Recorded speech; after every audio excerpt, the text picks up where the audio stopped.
Hello students, good morning. Today we will discuss about harvesting, threshing and storage. आज हम कटाई, कढ़ाई और भंडारण के बारे में पढ़ेंगे। जैसे शुरू से पढ़ते आ रहे प्रिपरेशन ऑफ सोइल, मिट्टी तैयार करना, शोइंग बीज बोना, इरिगेशन सिंचाई करना, एडिंग मैन्योर एंड फर्टिलाइजर्स, खाद डालना, वीडिंग खरपतवार निकालना। After it the crop mature 4 or 5 months, in 4 or 5 months, 4-5 महीने में फसल पककर तैयार हो जाती है। After maturation it is cut, पकने के बाद इसको काटा जाता है। 14% जब मॉइस्चर होता है उस समय काट लेते हैं फसल। 14% नमी में काट ली जाती है। उससे अधिक नमी हो तो फसल की कटाई नहीं की जाती है। तो व्हाट इज हार्वेस्टिंग?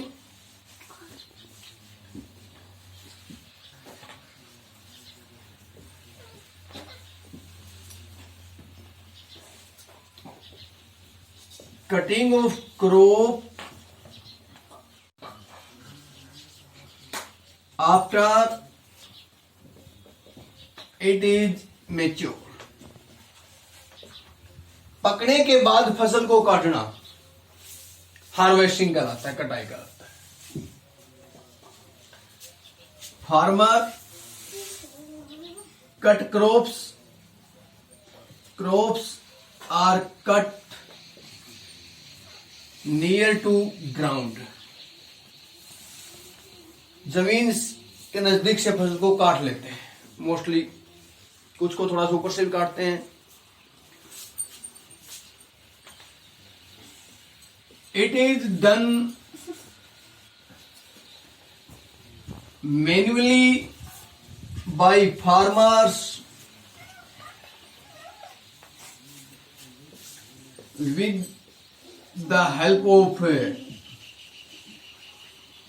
sickle, दराती की सहायता से।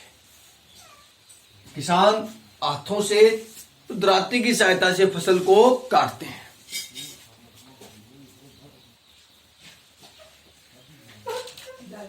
Crops are also cut with a machine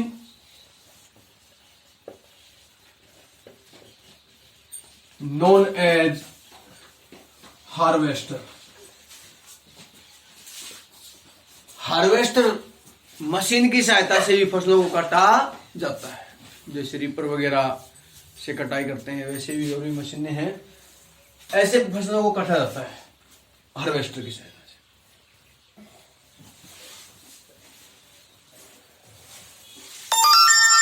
sickle की सहायता से भी काटते हैं, मशीनों से भी काटते हैं। इस प्रकार फसलों की कटाई की जाती है।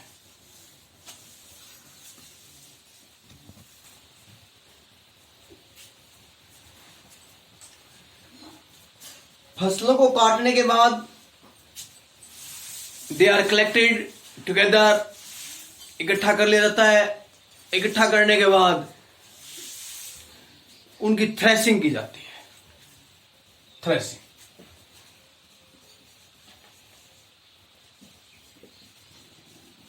Threshing is done after harvesting.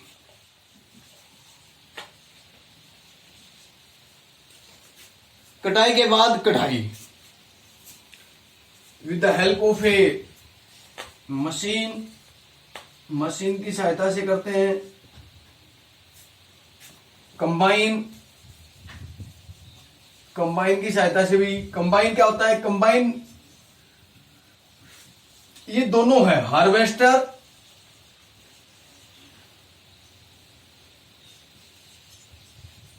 Plus thresher.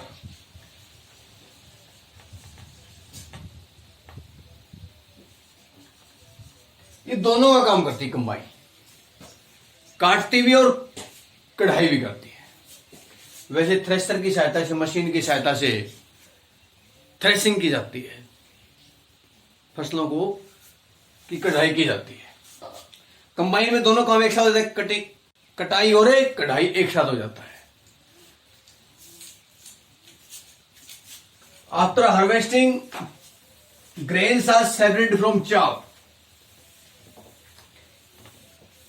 जो अनाज है उसको भूसे से अलग किया जाता है।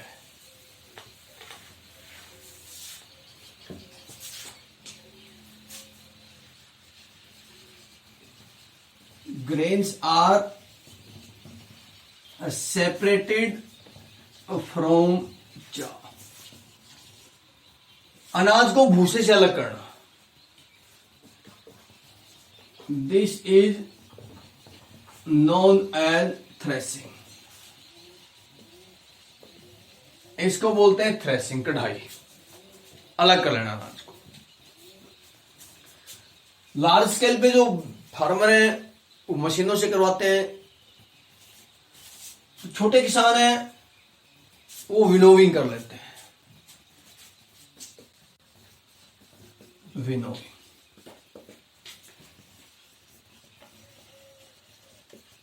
Separation of grains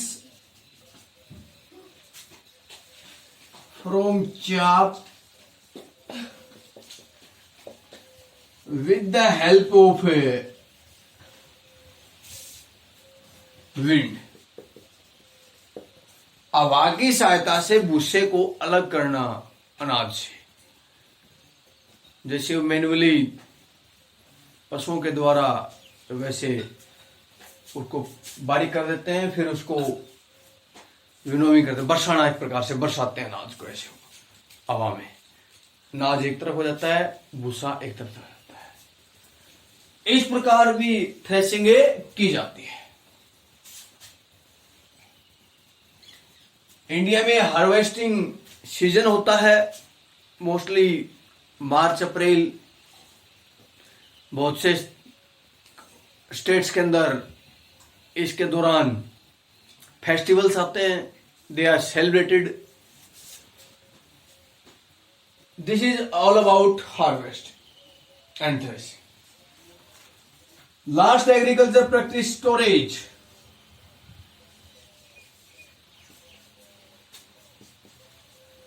To collect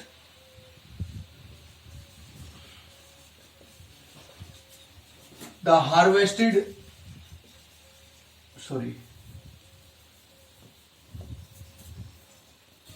the grain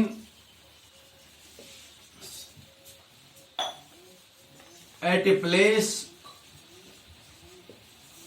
is known as storage। उन अनाज को इकट्ठा करना एक स्थान पर, स्टोरेज कहलाता है उसका, रखना उसको। Storage is done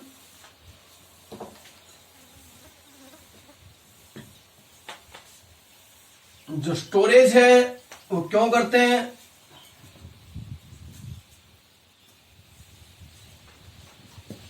to protect the grains from rats, pests, microorganisms, इनसे बचाने के लिए, चूहे, कीट और सूक्ष्म जीवों से बचाने के लिए अनाज का भंडारण अच्छी तरह करना पड़ता है।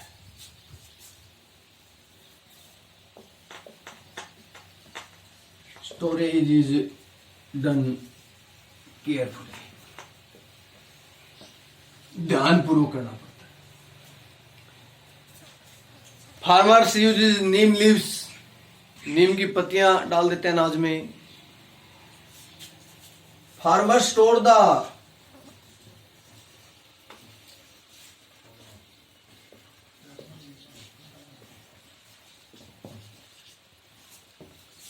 grain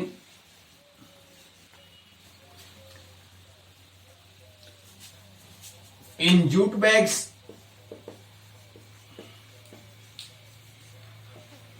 और साइलोज। किसान जो जूट की बोरियां आती, बोरी इसको बोलते हैं, इसके अंदर या जो मेटलिक बीन्स, सॉरी साइलोज में नहीं, मेटलिक बीन्स, मेटलिक बीन्स के अंदर धातु की टंकियों में लोहे की टंकियां लेके आते हैं, उसके अंदर अनाज को सुरक्षित रखते हैं। इस प्रकार स्टोरेज की जाती है। At large scale storage is done in silos और granaries.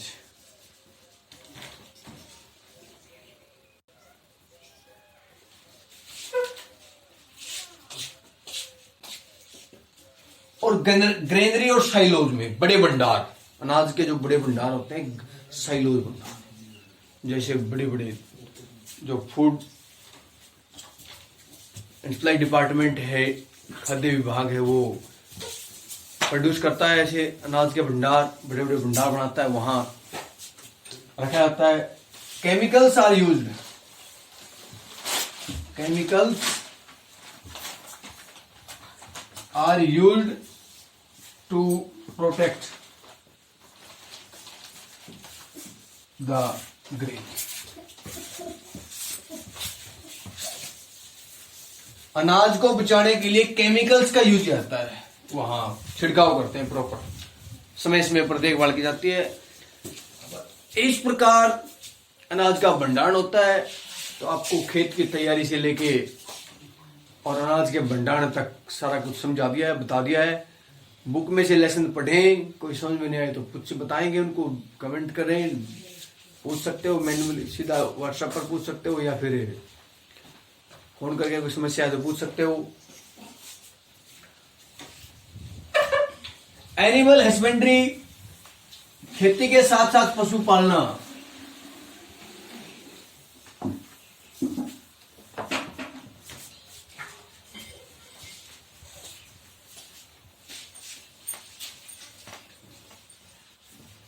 Cattle are reared with agriculture.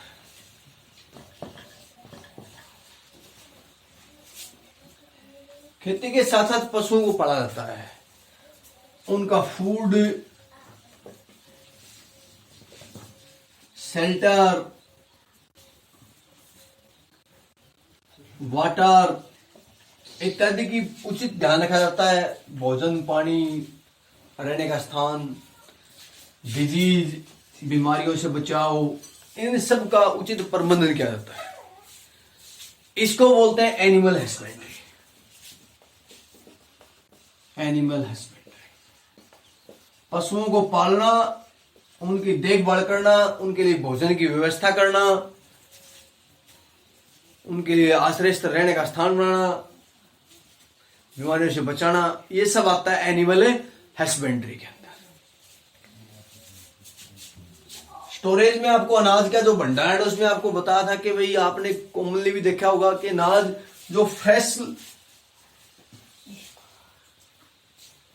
जो ग्रेन होता है, जो निकाला हुआ अनाज है, फ्रेशली थ्रेसिंग किया हुआ अनाज होता है, उसमें नमी होती है। उसको सीधा यदि डाल देते हैं बीन्स के अंदर या जूट बैग्स के अंदर, then it is attacked by microorganisms, तब इसके ऊपर सूक्ष्म जीवों का अटैक होता है, खराब हो जाता है, डोरा, सुरसी इत्यादि लग जाते हैं, अनाज खराब हो जाता है।